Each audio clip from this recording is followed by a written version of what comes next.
Madam என்ன சொன்னாங்க madam? கூப்பிட்டு பார்க்க ஆரம்பிச்சாங்களா? இல்ல அவங்க தரப்பு நியாயத்தை சொல்றாங்க, நாங்க எங்க தரப்பு நியாயத்தை சொல்லியிருக்கோம். சரி பாப்போம். என்ன மேடம் சொன்னாங்க? ஆயுத தடுப்பு தடை சட்டத்துக்கு கீழே வழக்கு பதிவு பண்ணிருக்க உரிமை பெற்றிருந்தாலும் இது எப்படி பாக்குறீங்க? இப்படி பாக்குறீங்கன்னா என்ன சொல்றது?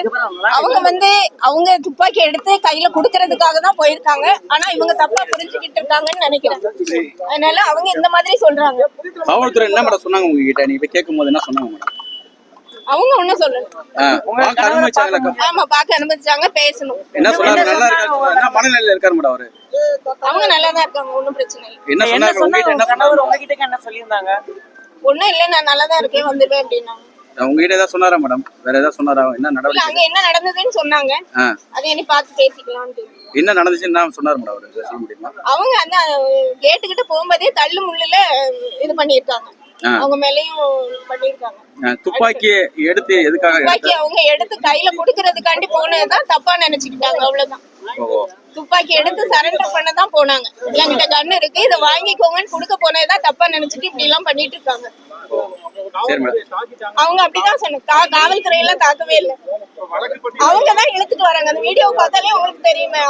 அவருக்கு ஏதாவது காயம் ஏற்பட்டிருக்குன்னு சொன்னாரா? இல்ல இல்ல, அதெல்லாம் ஒண்ணும் இல்ல, நல்லதா இருக்காரா? கொலை முயற்சி வழக்கு, ஆயுத தடுப்பு சட்டம் 2 செக்ஷன்ல கேஸ் போட்டிருக்காங்கம்மா.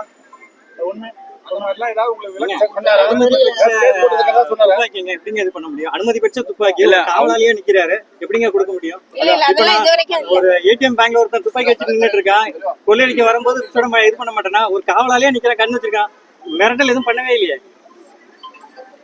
ஒரு கண்ணு வச்சு நிக்கிறது தப்பா இருக்கும், அனுமதி பெற்று நிக்கிறது தப்பா இருக்கும். எங்க அண்ணன் சீமான் உலக தலைவருங்க, அவருக்கு ஒரு பாதுகாப்புன்னு சொல்லி ஒரு கன்மேன் நிக்கிறாரு, வித் லைசன்ஸோட நிக்கிறாரு, எப்படிங்க தப்பாகும்? அதாவது சார் அவர் ஏதாவது கொலை மிரட்டல் பண்றாரா? நான் சுட்டுறேன்னு சொன்னாரா? 25 ஆண்டு காலத்துல எவ்வளவு ஒரு நேர்மையா உட்காந்து வந்திருக்காரு. உங்க தரப்புல ஏதாவது கேஸ் கொடுக்குறீங்களா? அது இனிதான் சார் பாக்கணும். ஓகே மேடம், நன்றி.